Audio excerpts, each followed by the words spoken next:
नैना झा जी, राधे राधे महाराज जी।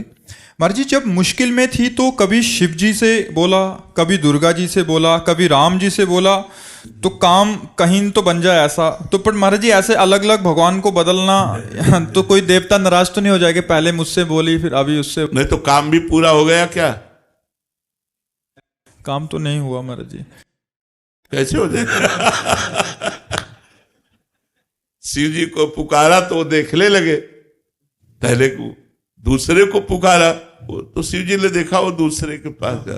देखो, हम एक आपको उदाहरण बताते हैं। अगर एक कुत्ता इस दरवाजे में पड़ा रहे, कहीं जाए ना, तो उसका ना जाना हमको इतना प्रेरित करेगा कि वो एक दिन भूखा भले रह जाए, दूसरे दिन से भूखा नहीं रहेगा।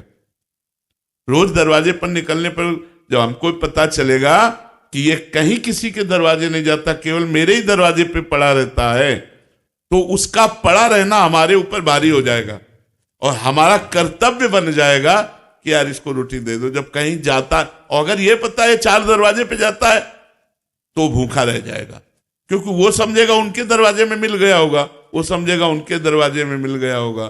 तो इसीलिए हमको भगवान की अनन्य भक्ति करना चाहिए। किसी एक भगवान को पकड़ लो।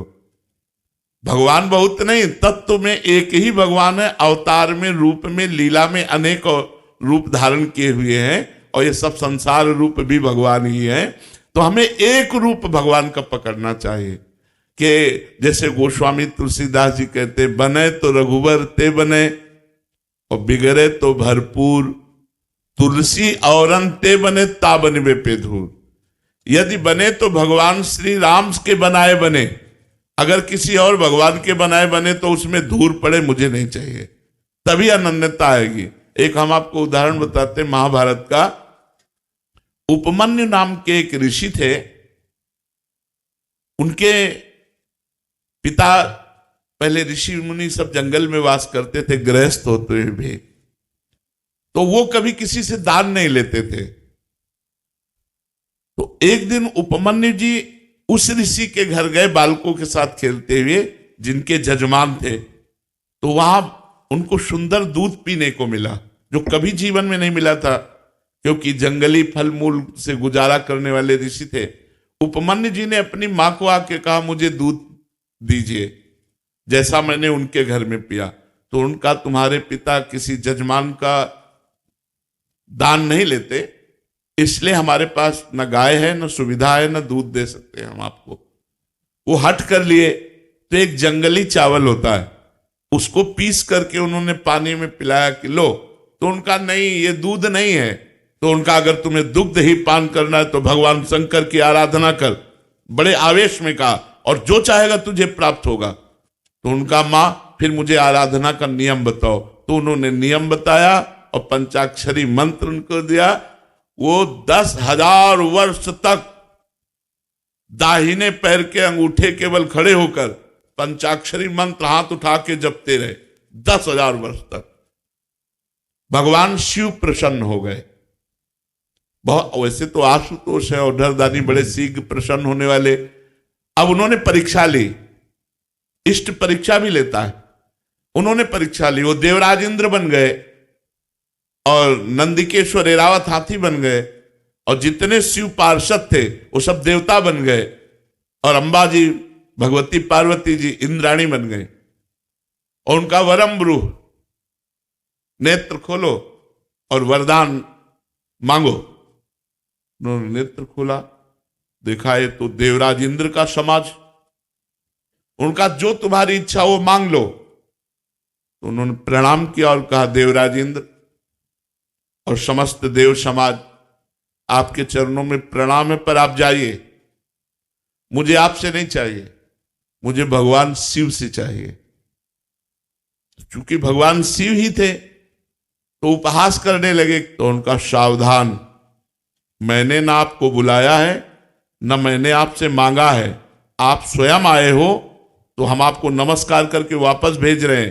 पर यदि आप हमारे इष्ट की निंदा करेंगे तो आप ऐसा ना समझिए, हमारे इष्ट के मंत्र में इतनी ताकत है कि मैं एरावत सहित तुम्हें अभी भस्म कर दूंगा। अब चूंकि भगवान शिव थे तो डरने वाले तो थे नहीं, फिर उपहास करने लगे शिव का। तो एक अघोर मंत्र है भगवान शिव का। हम लोग जब संन्यास मार्ग में थे तो उस मंत्र का परिचय हमें प्राप्त है। अगर ये सिद्ध हो जाए तो जो चाहे वो सो कर सकता है। तो उन्होंने तुरंत हाथ में जल लिया। जो ही अघोर मंत्र का संधान किया तो नंदिकेश्वर प्रकट हो गए, उस जल को रोक लिया और कहा, इष्ट मंत्र से इष्ट पर प्रहार करते हो? तब देखा तो भगवान शंकर, पार्वती और समस्त पार्षदगण तो उनका त्राहिमाम शरणागत वत्सल भगवान शिव रक्षा करो। हमने तो देवराज इंद्र समझकर प्रहार किया। बोले नहीं वत्स, मैं तुम्हारी परीक्षा लेने आया था कि देखें तुम एकनिष्ठ हो या केवल अपनी चाह पूर्ति करने वाले, जैसे आपने प्रश्न किया। अब बोलो क्या चाहते हो? तो उनका जो हमारी कामना थी उसकी पूर्ति होनी चाहिए। तो उनका क्षीर समुद्र से, जिसमें भगवान शयन करते हैं, उस क्षीर समुद्र से रोज तुम्हें दुग्ध आएगा। और अजरश्चैव अमरश्चैव, और जब तुम हमें याद करोगे मैं प्रकट हो जाऊंगा।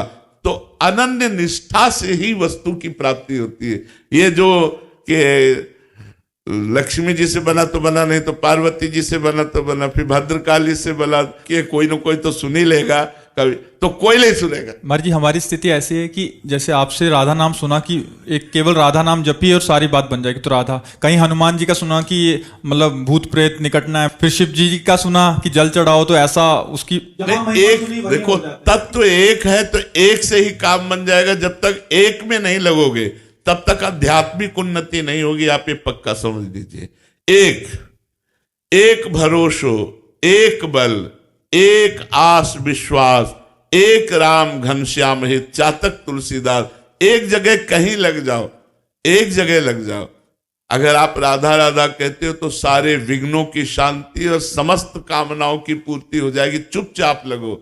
अगर आप राम राम कहते हो तो वैसे ही लाभ प्राप्त होगा। आप शिव शिव कहते हो तो वैसे ही लाभ प्राप्त होगा। हमारे भगवान के अनंत नाम है, अनंत रूप है। हम अनंत रूपों की आराधना नहीं कर सकते। किसी एक रूप को पकड़ो, किसी एक नाम को पकड़ो। इसीलिए गुरु बनाया जाता है कि गुरुदेव जो नाम रूप मंत्र दे देंगे वही हम भगवान की आराधना करेंगे, तभी सफलता प्राप्त होती है। तो अब प्रारंभ में तो वैसे सबकी भक्ति ऐसी होती है, लेकिन अगर आप वास्तविकता में लाभ लेना चाहते हो तो आपको एक में आना पड़ेगा। किसी एक भगवान के रूप को चयन कर लो, एक नाम चयन कर लो और उसी से बेड़ा पार हो जाएगा। नैना झा जी, राधे राधे महाराज जी। महाराज जी जब मुश्किल में थी तो कभी शिव जी से बोला, कभी दुर्गा जी से बोला, कभी राम जी से बोला, तो काम कहीं तो बन जाए ऐसा। तो पर महाराज जी ऐसे अलग अलग भगवान को बदलना तो कोई देवता नाराज तो नहीं हो जाएगा? पहले मुझसे बोली फिर अभी उससे। नहीं तो काम भी पूरा हो गया क्या? काम तो नहीं हुआ महाराज जी। कैसे हो जाएगा? शिव जी को पुकारा तो वो देखने लगे, पहले को दूसरे को पुकारा तो शिव जी ने देखा वो दूसरे के पास जा। देखो हम एक आपको उदाहरण बताते हैं। अगर एक कुत्ता इस दरवाजे में पड़ा रहे, कहीं जाए ना, तो उसका ना जाना हमको इतना प्रेरित करेगा कि वो एक दिन भूखा भले रह जाए, दूसरे दिन से भूखा नहीं रहेगा। रोज दरवाजे पर निकलने पर जब हमको पता चलेगा कि ये कहीं किसी के दरवाजे नहीं जाता, केवल मेरे ही दरवाजे पे पड़ा रहता है, तो उसका पड़ा रहना हमारे ऊपर भारी हो जाएगा और हमारा कर्तव्य बन जाएगा कि यार इसको रोटी दे दो। जब कहीं जाता, और अगर ये पता है 4 दरवाजे पे जाता है तो भूखा रह जाएगा, क्योंकि वो समझेगा उनके दरवाजे में मिल गया होगा, वो समझेगा उनके दरवाजे में मिल गया होगा। तो इसीलिए हमको भगवान की अनन्य भक्ति करना चाहिए। किसी एक भगवान को पकड़ लो। भगवान बहुत नहीं, तत्व में एक ही भगवान है। अवतार में, रूप में, लीला में अनेक रूप धारण किए हुए हैं और ये सब संसार रूप भी भगवान ही है। तो हमें एक रूप भगवान का पकड़ना चाहिए कि जैसे गोस्वामी तुलसीदास जी कहते, बने तो रघुवर ते बने और बिगड़े तो भरपूर, तुलसी औरन ते बने ता बनवे पे धूर। यदि बने तो भगवान श्री राम के बनाए बने, अगर किसी और भगवान के बनाए बने तो उसमें धूल पड़े मुझे नहीं चाहिए, तभी अनन्यता आएगी। एक हम आपको उदाहरण बताते हैं महाभारत का। उपमन्यु नाम के एक ऋषि थे, उनके पिता, पहले ऋषि मुनि सब जंगल में वास करते थे गृहस्थ होते हुए भी, तो वो कभी किसी से दान नहीं लेते थे। तो एक दिन उपमन्यु जी उस ऋषि के घर गए बालकों के साथ खेलते हुए, जिनके जजमान थे। तो वहां उनको सुंदर दूध पीने को मिला, जो कभी जीवन में नहीं मिला था, क्योंकि जंगली फल मूल से गुजारा करने वाले ऋषि थे।